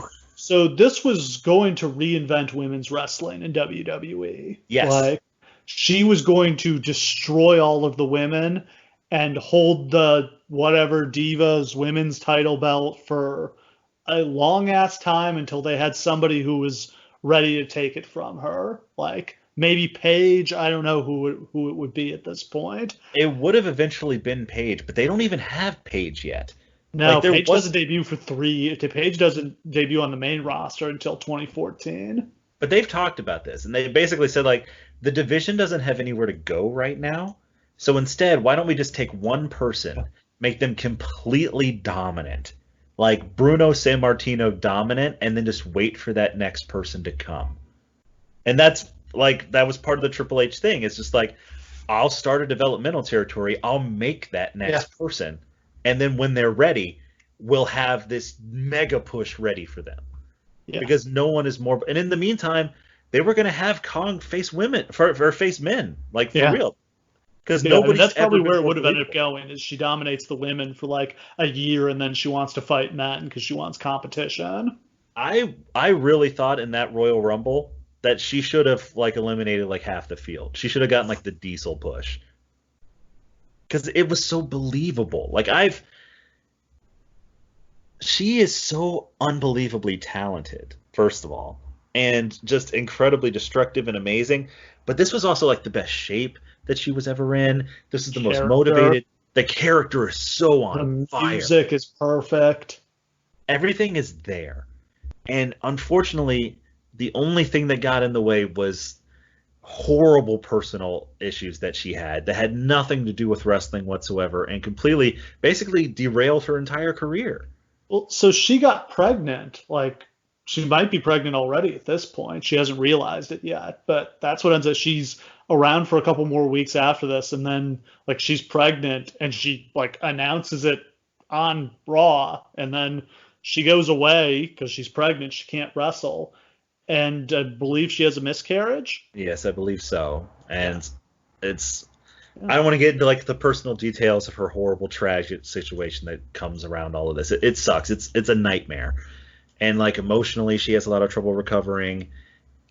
The company was very patient and tried to do everything they could to help her, but she just wasn't the same and wasn't ready for that mega push when there really wasn't a right time to bring her back. Her only subsequent is she showed up at the Rumble the year after this, and I think that was kind of it for her. She just did a surprise appearance at the Rumble. Yeah, they just kind of decide to part ways. It's very, very unfortunate. And the women's division that grows out of it and afterwards, because they had no plans. Imagine that women's division with her. Yeah, because they were planning on just tanking the entire women's division. So they didn't have plans for long term. No. So eventually they just start pushing Caitlyn, Bella's, like, it's just a wasteland for a couple years until they get the next generation, until they get the horsewomen. Yeah, it's a miracle that AJ gets over the way she does. They weren't expecting that at all, and that she can work. But like, really, they're just biding their time until Paige comes along to save this. Yeah, I mean, as for the match, I thought it was quite good for the 5 minutes it lasted. Layla, as I said when we talked about her last time, was super underrated. And actually, the storyline after this is that Karma starts killing all the divas trying to get to Layla, and then eventually she does, puts her out, and then her next match is on the show that we just did. Yeah, that's right. Next up, it's the World Heavyweight Championship match. It's a ladder match between Christian and Alberto Del Rio for the vacant title. Alberto is out first with his personal ring announcer, Ricardo Rodriguez. I don't miss Alberto Del Rio, but I miss that ring announcing. I miss him being announced into the ring. I really enjoyed Ricardo. Okay. I think Alberto, the wrestler, super talented. I thought Alberto, the character, sucked. Sucked ass. Man, I did not think this was the right direction to go with him at all. Making him just trying to redo the $1 Million Man was just not the right character in my mind. And let's be honest, okay? We're all adults here. We can talk about this. They could not decide how racist to make it. They could not decide if they wanted to make this a thing where they were super racist against Mexicans, or if they wanted to just make him like another wrestler. This is the very beginnings of them understanding that PR is a thing. Don't they need a Mexican babyface? Well, eventually that's what they'll do. Yeah. And they'll turn him babyface on SmackDown, and they'll start getting the Hispanic audience back. Yeah, it works. The champion of Mexico. Shouldn't they be looking for another Eddie Guerrero? Yes, but they think they have that in Mystico. No, I guess, but you can't have two Mexican baby faces for your two shows. That's one too many. Yeah, you're right. I mean, that's the insanity of this company. Is they're like, well, we already have a black baby face. Yeah. Well, we got an Asian already guy. Have a Mexican. Jesus. Japanese guy. We got Tajiri. Yeah. How many millions and millions of people in Latin America, and you think having one baby face is too many? Yep. Christian gets a pretty good pop coming out second. He does some creative offense with the ladder early, but then Del Rio starts picking apart the arm. That's both going to set up the cross arm breaker and also limit Christian's ability to climb the ladder and grab the belt. Alberto goes to Pillmanize Christian's arm with a ladder, but Christian slips out and hits a spear. Alberto lays Christian out on a ladder bridge outside the ring. He goes for an elbow drop or something, kind of unclear. Christian moves and Alberto crashes right through the ladder. That's one of the most brutal ladder spots I've ever seen. Yeah, that was a rough one. Christian climbs and it looks like he's going to win, but who cuts him off but the Funkasaurus Brodus Clay? How excited were you to see the Funkasaurus? Somebody call his mama. Yes, this was pre-Funkasaurus, very much. What was this association? Why was he Alberto's bodyguard? Alberto had just hired him to do it. That was the whole deal. Man, that's a weird one. It's kind of exactly how when they brought Big E in, he was just a random bodyguard for AJ. Ziggler? No, he wasn't even for Ziggler. It was for AJ. Ziggler just happened to be AJ's boyfriend. And they hated each other. Bam Neely with Edge and Chavo Guerrero and La Familia. They just always... I always confuse Bam Neely and Brodus. I always think they're the same person. There are two types of big men in this world. There are bodyguard big men and squash match big men. And if you're not a squash match big man, your career is going to end in a year. So Brodus cuts him off. Brodus smashes Christian's arm in the ladder. Alberto climbs, looks like he's going to win. Edge rolls into the arena in a Jeep and starts honking the horn. Which, since he can't get physical, is a pretty good way to do it. Yeah, it's a workaround. That distracts Alberto for long enough for Christian to tip the ladder, which takes out Alberto, Brodus, and Ricardo. Christian then climbs and pulls down the belt to win the title in 21 minutes. Huge reaction and genuine tears from both Edge and Christian. Yeah, this match is okay, and it's nice that Christian wins, but what it really is a chance for Edge and Christian to together celebrate. This is their send-off? Yeah, this is a really...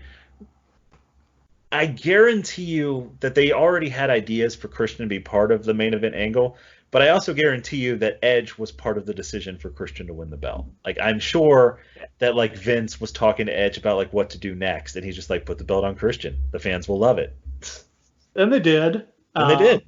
Like I said, my guess is I think Christian was going to turn on Edge here, and they were going to do Edge versus Christian had I Edge agree. not been injured. And I think that would have been great. I was expecting that at WrestleMania. Yeah, that would have been super awesome. I mean, the other thing you could do is they never got to do Edge and Christian reunited as a tag team, but I think that could have been hot too. Oh fuck yeah. Instead, Christian wins the belt here. He will lose it on the next SmackDown to Randy Orton in a real heartbreaker. Oh, you're right. Damn. Sets off a very good feud between him and Orton, but really sad for him to get the rug yanked out from under him like that. Yeah, it is. We go backstage to Miz and Alex Riley. Riley says that Miz only has a 33% chance to win tonight because it's a triple threat. Miz gets mad and Riley apologizes for doubting him. Never talked about Alex Riley before, and I'm not sure we ever will again. What are your thoughts on Alex Riley? Hell of a theme song. Say it to my face! Yeah. It's in the Baron Corbin Hall of Fame for great music with terrible wrestlers. Let me just say that, like, there have been hundreds, thousands, tens of thousands of professional wrestlers that have ever had a professional wrestling career. They come in all different shapes, sizes, races, creeds, ethnicities, all of these different things. But never in the history of professional wrestling has there been a less likable looking person than Alex Riley. Never have you been more certain that a person you were watching on TV has definitely dunked someone's head in a toilet.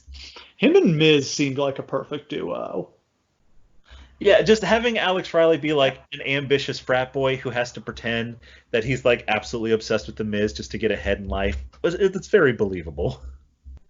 So they break up like a couple months after this, which seems like way too soon to blow that off. Way too soon. I feel like this had like a solid year before you should have even thought about having him turn. And he gets over when he first turns against Miz, and then he just kind of fizzles because he's not a babyface. He's not good. He's not a babyface. Well, think about how much of it went into like DiBiase and Virgil and how quickly Virgil fell off. Well, yeah. Virgil's more talented than Alex Riley. And that storyline had been building for years before Virgil finally turned. Yep. It's just once you get away from that, once you get him away from that, it's like, oh wait, no, I actually don't care about this person. And then he became a commentator on NXT, right? Yeah, and he sucked at that too. God, I could. I liked. He had a good feud with Kevin Owens, where Owens like goaded him to get back in the ring, and then killed him. There are very few people that I have as much as him had like X-Pac heat with me. Like if he appears on television to this day, I ain't watching that television show. Next up, we've got a lumberjack match for the World Tag Team Championship as Big Show and Kane defend the tag titles against Wade Barrett and Ezekiel Jackson.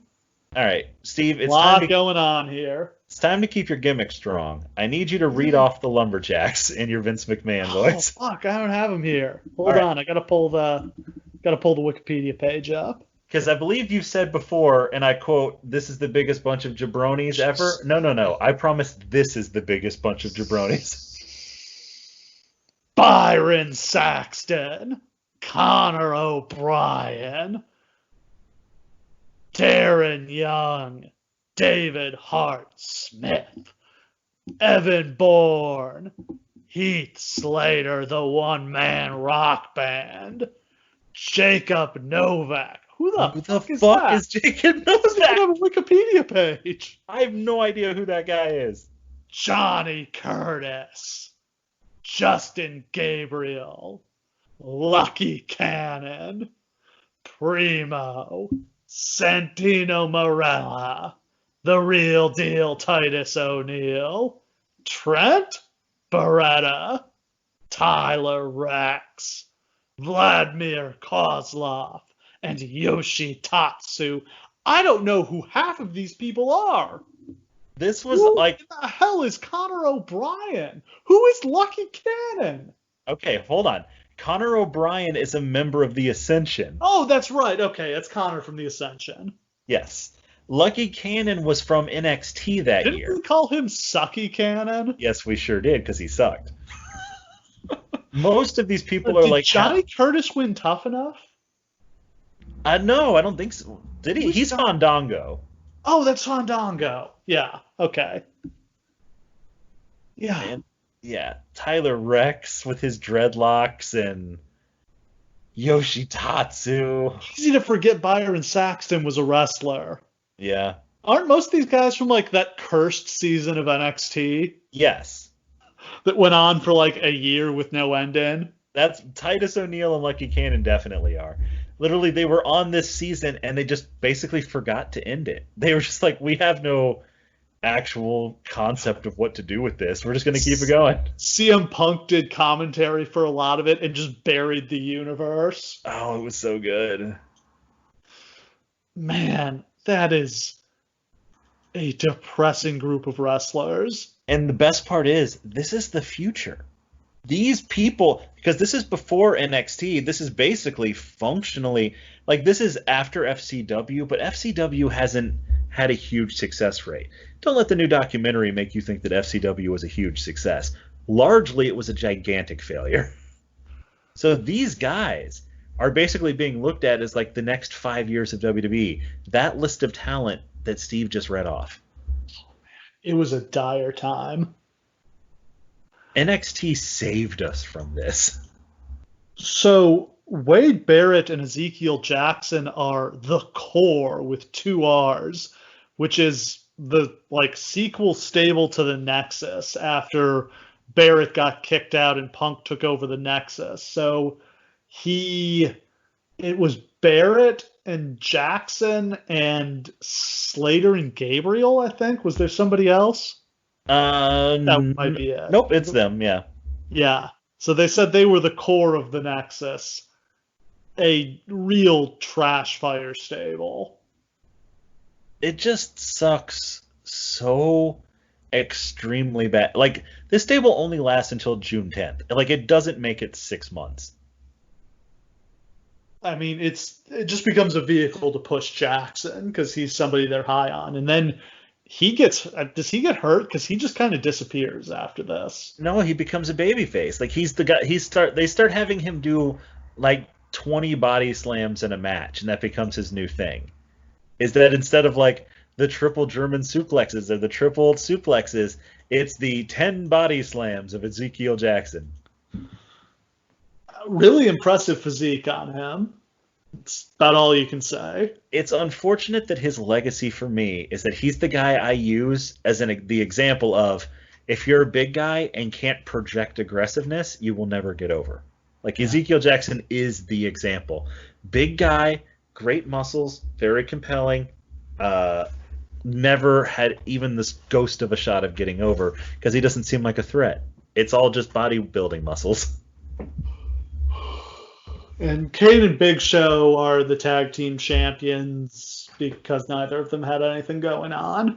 This isn't the same as their like run against Masters and Carlito, is it? 5 years after that. Jesus, it doesn't feel like any time has passed. No, not really. What's Big Show? But I mean, he had Jericho, and then he had Show Miz, and then he turned face and got a little bit of singles push on SmackDown. But now, whatever.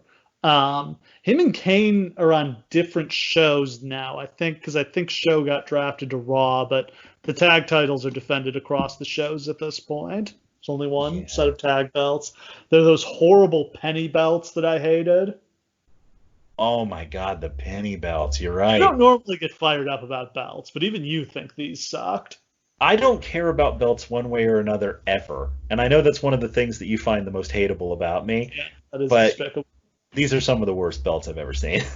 These are garbage. I don't really like the current Raw and SmackDown ones because I think they just kind of look like toys, but way better than these things. Right. And they are toys, and they are meant for sale. That's their purpose. Kane gets distracted by the Lumberjacks, which allows Jackson to beat him down. Big Show gets the hot tag. He falls out to the floor. The Lumberjacks try to get him back in the ring, but he's too big.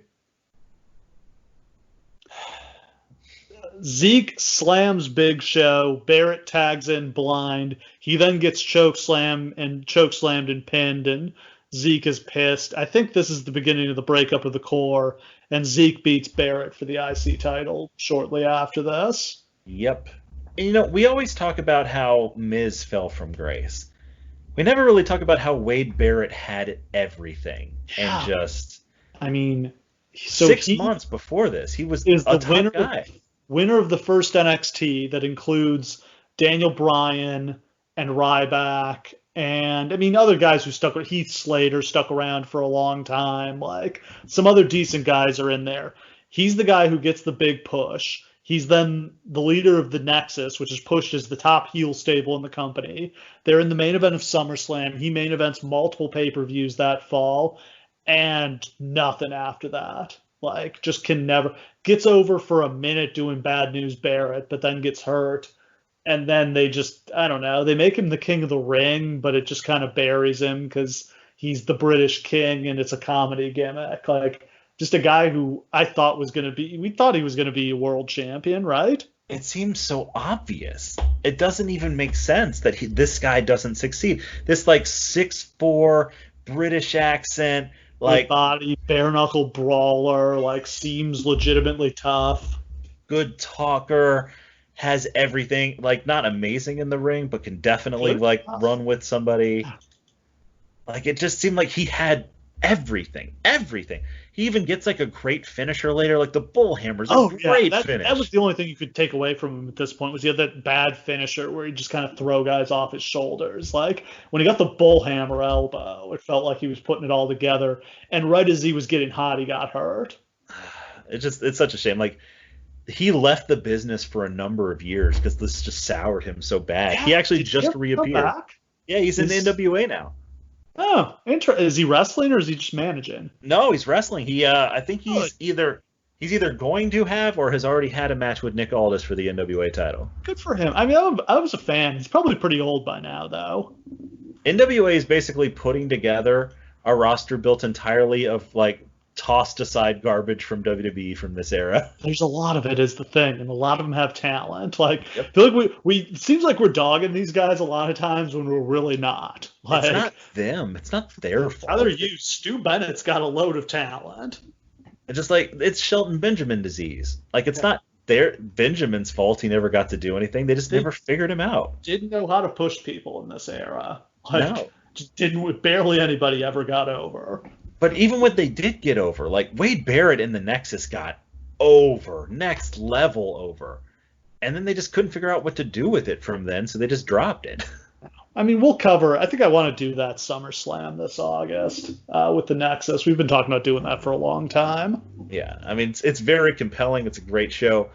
It's just depressing what it winds up becoming. All right, it's main event time. We've got a steel cage match for the WWE Championship. I guess I should back up and mention that, I mean, for about 45 minutes now, the world has started kind of buzzing with the news that something big has happened. And by now we know that Osama bin Laden is killed. And, like, you know, there's lots of video of, like, people seeing the reaction to this. There's, like, spontaneous demonstrations, celebrations breaking out throughout America. The show just kind of goes on with no acknowledgement of it, and I don't get the sense that a lot of people in the crowd were aware of it. No, I can't imagine that they were. I mean, do you think that, like, should the announcers have said something? I don't know. It'd be kind of a weird thing to shoehorn into the show. I think they did the right thing, ultimately, just by having Cena address it with the live crowd after the fact. Yeah, I think that was a reasonable way of handling it. Yeah, it's not like Osama bin... Though I guess WWE is intrinsically tied up in some way with 9/11. Like, they're just one of the things that is. I mean, I think it's one of the company's finest hours. Yeah, I think when you, like, think of, like, companies that really addressed it openly, WWE is definitely one of those. Yeah, so it would have been completely... That they did that SmackDown just 2 days later was a very big, like, life is going to go on moment. Which now, is basically Stephanie comparing the steroid trial to 9/11 was not such a great moment for the company. Do you feel like Vince, throughout this entire coronavirus like pandemic has just been thinking that he's doing Yeah, 9/11 all over again. without understanding the differences there. Like, Yeah. society should go on after terrorist attacks. Like, during a pandemic, like, we're not being brave. Like, we're not showing the enemy who's boss. Like, we're being stupid when we continue to go out during a pandemic. Yep. Okay, so it's a steel cage match for the WWE title. The Miz defends against John Cena and John Morrison. First man to get a fall or escape the cage will win. Morrison looks super sketchy with a beard. Yeah, This is babyface John Morrison has a beard, I guess. yeah, this is not a great look for him. Definitely not something I would have suggested. I mean, he's still very attractive. Don't get me wrong, but I think he's had his. I mean, he's on fire in like the year leading up to this, where he's gotten the parkour gimmick. and like when's the match? They do the last man standing match between him and Miz this January, right? I think it was for the world title. And like that's where I feel like he's all of a sudden like, oh, this guy's a major fucking player. Coolest things we've ever seen. And like everything that we remember that Kofi Kingston has done, just remember that John Morrison does like 10 times better versions of those. He just never seemed to run out. His role in this match is one of the coolest things I've ever seen. Of just to be like, hey, you turn your back on him for 1 second and he's already out of the cage. He's climbed up your back and he's halfway up the cage. It's incredible. He is starting to wind down his run with the company. He'll leave at the end of the year. I think the locker room has turned against him because of Melina. And then there was an incident at WrestleMania. He was in a 6-person tag match where he was teaming with Trish Stratus and Snooki from Jersey Shore. Yes. And there was some weird interaction with Trish where, like, she went to high-five him and he turned away from her, like, kind of snubbed her. And I think that was a big, like, this guy's on his way out of here moment. And it's because Trish and Melina had troubles. Really, the majority of his troubles are because of Melina. Like, not to pull that card or anything, because that's a deeply sexist card usually to play. But unfortunately, Melina, since leaving the company, or since being pushed out of the company, has come back a number of times and basically like thrown fits and made a huge scene, and Vince blamed Morrison for all of it. Doesn't like Morrison because he don't like a cuckold. It's this whole stupid thing. Explain what you're referencing there. John Morrison and Melina had an open relationship? Yes, John Morrison and Melina had an open relationship. They both seemed completely okay and happy with that. Melina famously slept with Batista during the course of that open relationship, and when Vince found out about it, apparently Vince lost his shit and like would never look at Morrison the same again. It's just hard to wrap your head around that like John Morrison, who had all the talent in the world, like Vince was never going to put him on top because he didn't respect him because he was okay with his girlfriend having sex with other men. A beta male on top of my company? We're alphas, damn it. Yeah, like the pathology of Vince McMahon. Yeah, who gives a shit? If you look at John Morrison here, what part of him doesn't look like a potential next level star? Like somebody who should be on posters on the side of buildings, you know? Yeah. And the just best physique in wrestling.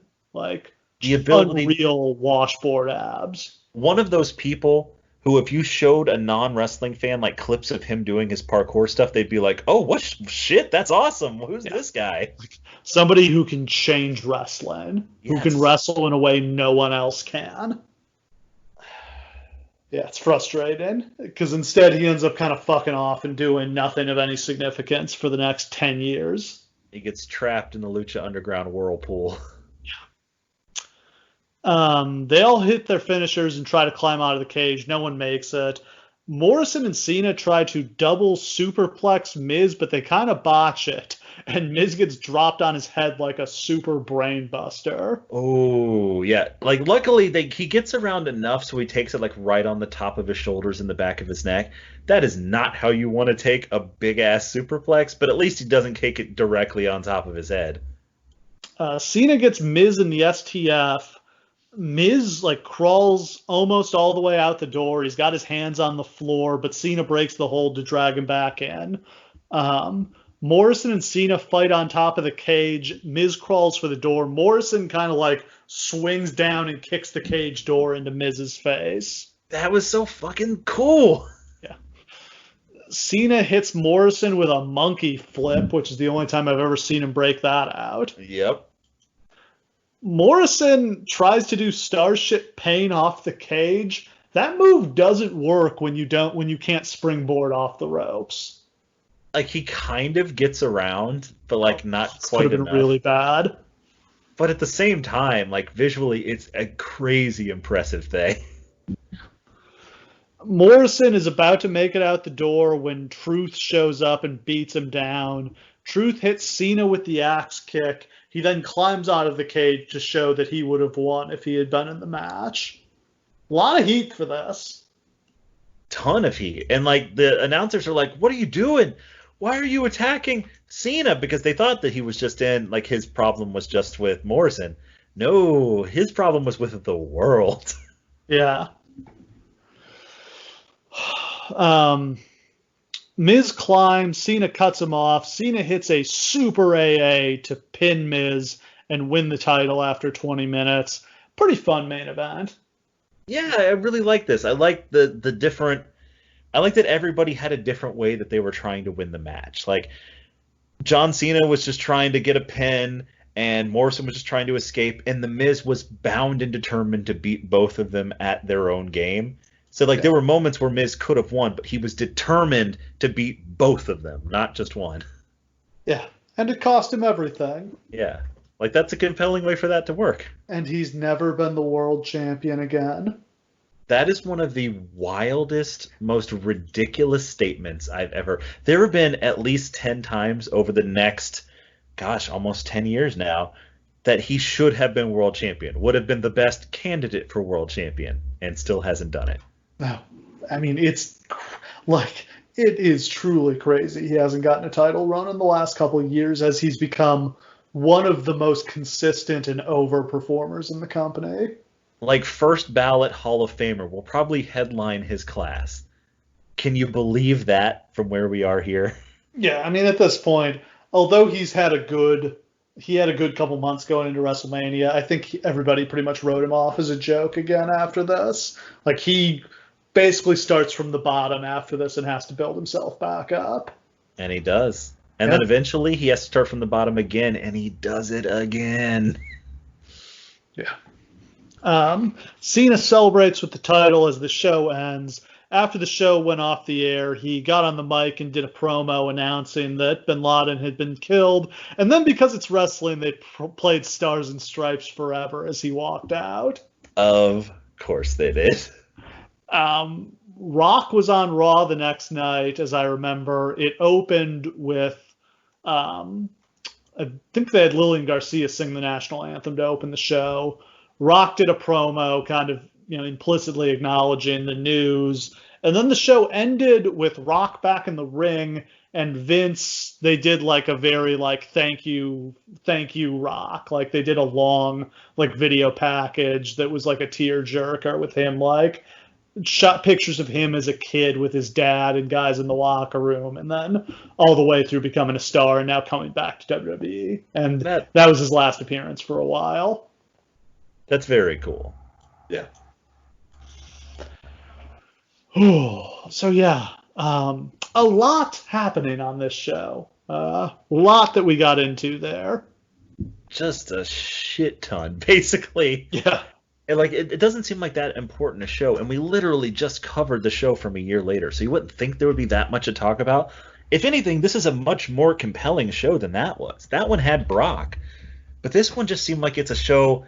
It had a lot of young talent that seemed like could still work out. Yeah. None of them work out. A year later, it's dead, and most of these guys are dead in the water. Yeah, just go down the list. Cody Rhodes, Wade Barrett, John Morrison, The Miz. None of them were doing shit on the show we just talked about. Yeah. Kofi Kingston. They've killed off an entire generation. It's fucking crazy. Instead, it's Kane, Chris Jericho. Let's start pushing the old guys again. They always go back to that eventually. Yeah, I mean, this is the beginning of the part-timer era as they're realizing, like, hey, we can make money, like, with guys who only wrestle a few big matches a year, and, like, who cares about any of the rest of the year? Unfortunately. Yeah. The fans who watch every week care is the problem. Yup. And we have not been the priority for a good long time. So, yeah, that is a wrap for this very interesting moment in wrestling history. Next time, we have another interesting moment in wrestling history as we'll cover the very first episode of Saturday night's main event. I am Ooh. really excited to do this one, and we're going to do it watch along style. I have never seen the show. Wow. I feel like I've probably seen parts of it, but I've never just sat down and watched it. And so we're going to do our second ever watch along. Our first ever one was the first episode of Nitro. Now it's the first Saturday night's main event, and Yeah. I'm very excited. Pro wrestling's return to network TV after a 30-year absence. 30 years. Yeah. A huge moment in wrestling history as WWE gets on NBC. It's in the aftermath of WrestleMania 1, so we've got Hulk Hogan and Mr. T. We've got Roddy Piper and Paul Orndorff and Bob Orton. We've got Wendy Richter, the Fabulous Moolah, Cyndi Lauper, the Junkyard Dog, all sorts of great characters from the 80s. The Iron Sheik, Nikolai Volkov, George the Animal Steel, Ricky the Dragon Steamboat, all that and more next time. We haven't done a Hogan era show in a very long time. See, this is what I like so much about the post-WrestleMania period, is I feel like we always have this moment where we're just like, you know what? Fuck all this modern stuff. Let's go back to the primordial age. Yeah, like we've sort of just done all the Hogan era stuff because we've done all the WrestleManias and all the SummerSlams from that time. But it's gonna be good to revisit it. And the Saturday Night's main event to me is the best stuff from that era. That was always the show that I think worked the best. They were not really capable of putting on good 3-hour pay-per-views. I felt like that would always kind of expose the limitations of their roster. But these quick, hour-long Saturday Night's main events that had a lot of pre-taped entertainment segments in them and were really fast-paced, I thought was a perfect way of positioning this roster and promoting it. Totally agree. So yeah, all that and more next time on the Lawcast. Thanks for listening. We'll see you again next time.